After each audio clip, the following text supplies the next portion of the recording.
विद्यार्थी मित्रांनो, आपल्या सर्वांचे सिकर एमपीएससी या यूट्यूब चॅनलमध्ये स्वागत आहे. दादासाहेब फाळके जीवन गौरव पुरस्कार या वर्षीचा वजीद रहमान यांना जाहीर झाला.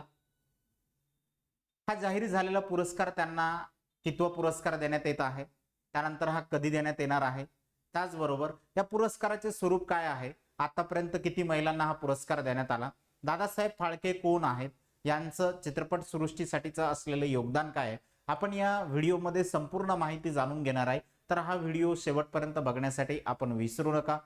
जर तुम्हाला व्हिडिओ आवडलेला असेल तर व्हिडिओला लाईक करायला विसरू नका. चला तर आपण जाणून घेऊया दादासाहेब फाळके जीवन गौरव पुरस्कारासंदर्भात.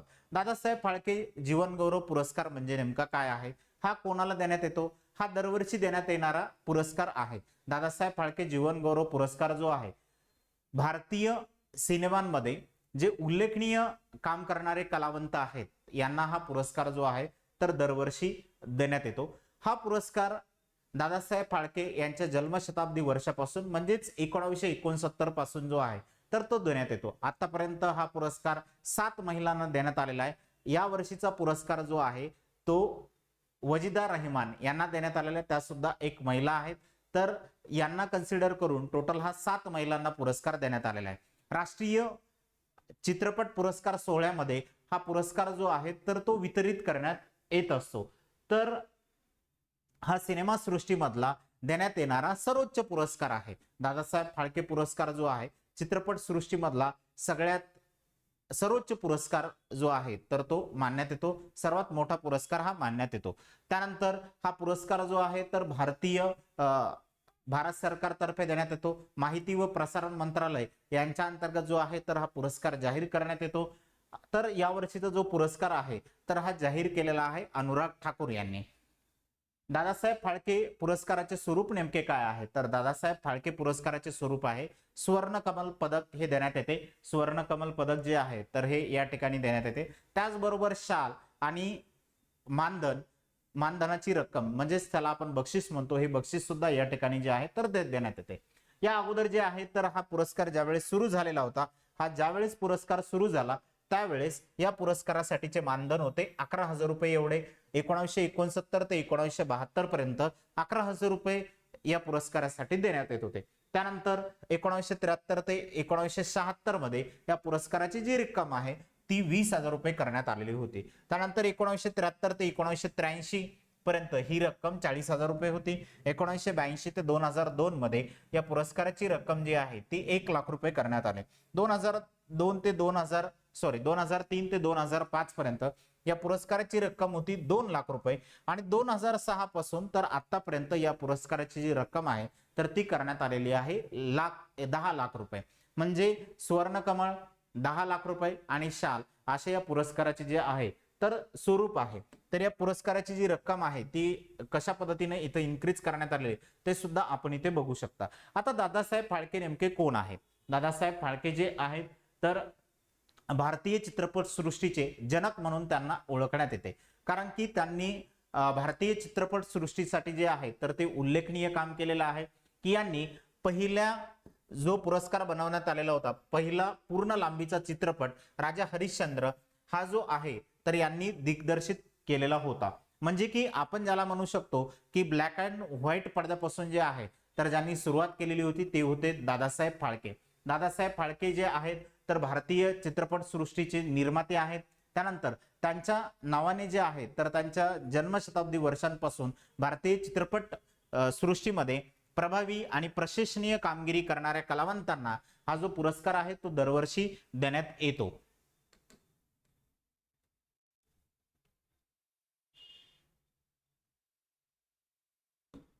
त्यानंतर हा जो दादासाहेब फाळके पुरस्कार सर्वप्रथम कोणत्या वर्षी देण्यात आलेला आहे, तर सर्वप्रथम 1969 मध्ये देण्यात आलेला आहे.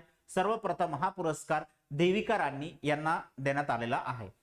देविका राणी ज्या आहेत तर यांना हा सर्वप्रथम पुरस्कार मिळाला.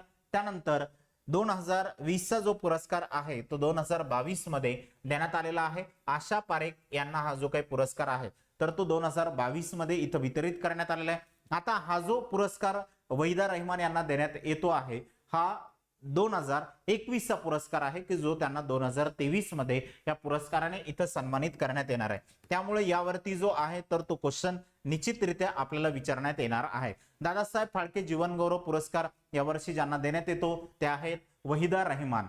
आता वहिदा रहमान यांना जो पुरस्कार आहे तो जाहीर केलेला आहे अनुराग ठाकूर। अनुराग ठाकूर हे भारत सरकारचे माहिती व प्रसारण मंत्रालय यांचे मंत्री आहेत आणि हा जो पुरस्कार देण्यात येत आहे तो आहे वहिदा रहमान यांनी यामध्ये म्हटलेलं होतं की जो लाईफ टाइम अचिव्हमेंट अवॉर्ड जो आहे तर तो यांना इथं देण्यात येतो। आता हा जो जाहीर केलेला होता तर हा जाहीर करण्यात आलेला पुरस्कार होता 26 सप्टेंबर रोजी जो आहे तर हा पुरस्कार इथं जाहीर करण्यात आलेला आहे।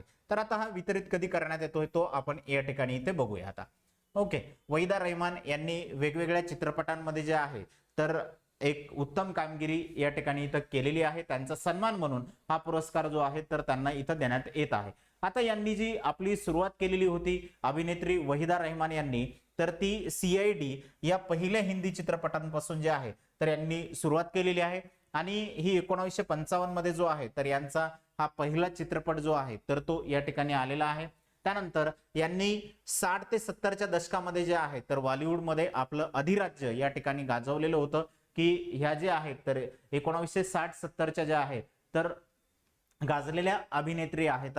यांचा जो जन्म आहे 3 फेब्रुवारी 1938 मध्ये झालेला आहे आणि यांनी चित्रपटाला जी सुरुवात केलेली आहे ती 1955 मध्ये या ठिकाणी चित्रपटाला सुरुवात केलेली आहे। यांनी वेगवेगळ्या चित्रपटांमध्ये काम केलेलं आहे जसे की तमिळ असतील, त्याचबरोबर तेलुगू असेल, बंगाली असेल, हिंदी असेल, या चित्रपटांमध्ये जे आहे तर त्यांनी इथं काम केलेलं आहे। यांना हा जो पुरस्कार जो आहे तर 69व्या राष्ट्रीय चित्रपट पुरस्कारांमध्ये हा पुरस्कार वितरित करण्यात येणार आहे आणि हा जो पुरस्कार आहे हा आहे 2021 सालचा त्यांना देण्यात येणारा, म्हणजे 2021 सालचा जो आहे तर कोविडमुळे 2023 मध्ये हा पुरस्कार जो आहे तर देण्यात येणार आहे। यांनी 5 दशकापेक्षा जास्त जे आहेत तर चित्रपट सृष्टीमध्ये काम केलेले यांचे जवळजवळ 90 पेक्षा जास्त जे आहेत तर चित्रपट या ठिकाणी इथं प्रदर्शित झालेले आहेत। त्यानंतर गाईड व नीलकमल या चित्रपटांमधल्या त्यांच्या ज्या काही भूमिका आहेत यांच्यासाठी त्यांना फिल्मफेअर हा अवॉर्ड जो आहे तर या ठिकाणी मिळालेला होता। 1971 मध्ये सर्वोत्कृष्ट अभिनेत्रीचा पुरस्कार सुद्धा त्यांना राष्ट्रीय पुरस्कार या ठिकाणी इथं देण्यात आलेला आहे। त्यानंतर भारत सरकारने यांना जो आहे तर 1972 मध्ये त्यांना पद्मश्री पुरस्कार देऊन त्यांना सन्मानित करण्यात आलं व 2011 साली जो आहे तर त्यांना पद्मविभूषण या पुरस्काराने सुद्धा सन्मानित करण्यात आलेला आहे। म्हणजे आतापर्यंत त्यांना जे आहेत तर पद्मश्री असेल, त्यानंतर पद्मविभूषण असेल, हे पुरस्कार मिळालेलेच आहेत। त्याबरोबर राष्ट्रीय पुरस्कार सुद्धा त्यांना मिळालेला आहे, 2 वेळेसचा फिल्मफेअर हा पुरस्कार सुद्धा मिळालेला आहे। त्याचबरोबर पद्मश्री, पद्मविभूषण आणि या पुरस्काराने जे आहे तर त्यांना अजून भर टाकलेली आहे तो दादासाहेब फाळके जीवनगौरव पुरस्काराने।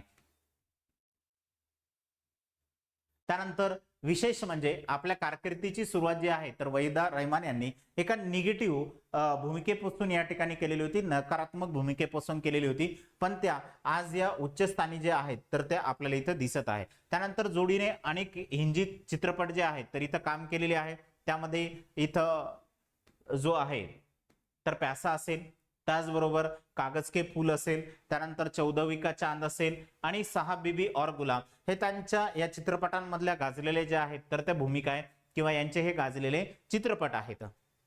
आतापर्यंत फक्त हा 7 महिलांना पुरस्कार देण्यात आलेले, 54 वर्षाचा जो आहे तर या पुरस्कारासाठीचा इतिहास आहे आणि या 54 वर्षाच्या इतिहासामध्ये फक्त आतापर्यंत हा 7 महिलांना पुरस्कार जो आहे तर तो वितरित करण्यात आलेला आहे। पहिला जो पुरस्कार मिळालेला होता तो 1969 साली एका महिलेला देण्यात आलेला आहे। त्या महिला ज्या आहेत, अभिनेत्री ज्या आहेत त्या आहेत देविका राणी यांना देण्यात आले। त्यानंतर जो आहे तर सुलोचना असतील, त्यानंतर कानन देवी असतील, दुर्गा कोटे असतील, लता मंगेशकर असतील, त्यानंतर आशा भोसले असतील, यांना हा पुरस्कार देण्यात आला आणि 2020 चा आशा पारेख यांना जो आहे तर तो पुरस्कार देण्यात आलेला आहे व 2023 मध्ये जो आहे तर हा पुरस्कार वहिदा रहमान यांना देण्यात आलेला आहे। तर असं आहे या पुरस्काराचं स्वरूप जे आहे तर आपल्याला या ठिकाणी जे सांगण्यात आलेले। त्याचबरोबर आपल्याला जी परीक्षेसंदर्भातली माहिती पाहिजे होती ती संपूर्ण माहिती जी आहे तर या व्हिडिओमध्ये निश्चितरित्या आपल्याला मिळेलच, अशी जी आहे तर या व्हिडिओद्वारे आपण पूर्ण इन्फॉर्मेशन या ठिकाणी घेऊ शकता। ज्या विद्यार्थ्यांना हा व्हिडिओ आवडलेला असेल किंवा ज्यांना हा व्हिडिओ आवडलेला असेल तर त्यांनी व्हिडिओला लाईक करायला विसरू नका. आपण सर्वांनी हा शेवटपर्यंत व्हिडिओ बघितला त्याबद्दल आपल्या सर्वांचे खूप खूप धन्यवाद.